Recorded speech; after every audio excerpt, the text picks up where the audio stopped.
Doctor Babasaheb Ambedkar Marathwada विद्यापीठातील सहयोगी प्राध्यापक भरती प्रक्रियेला आता वेग आलाय। पहिल्या टप्प्यानंतर उद्यापासून दुसऱ्या टप्प्यातील मुलाखती सुरू होत असून 12 जागांसाठी तब्बल 145 उमेदवारांना मुलाखतीसाठी बोलवण्यात आलंय।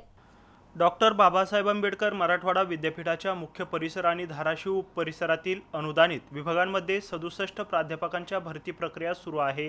पहिल्या टप्प्यात प्राध्यापक पदाच्या मुलाखती पूर्ण झाल्यानंतर आता सहयोगी प्राध्यापक पदांसाठी दुसऱ्या टप्प्यातील मुलाखती उद्यापासून सुरू होणार आहेत। एकूण 12 जागांसाठी 145 उमेदवारांना मुलाखतीसाठी बोलावण्यात आले असून उमेदवारांना ईमेलद्वारे मुलाखतपत्र पाठवण्यात आले होते। विद्यापीठाच्या व्यवस्थापन परिषद कक्षात दररोज सकाळी 11 वाजल्यापासून मुलाखती सुरू होतील, तर सकाळी 8 वाजल्यापासून कागदपत्रांची पडताळणी केली जाणार आहे। दरम्यान कंत्राटी प्राध्यापक पदांसाठी अर्ज करण्याचा आज शेवटचा दिवस असून विद्यापीठातील विविध विभागांसाठी 141 शिक्षकांची भरती करण्यात येणार आहे। या भरतीसाठी पात्र उमेदवारांकडून अर्ज मागवण्यात आले असून शिक्षकांना दरमहा 70,000 रुपयांपर्यंत मानधन देण्यात येणार असल्याची माहिती विद्यापीठ प्रशासनाने दिली आहे।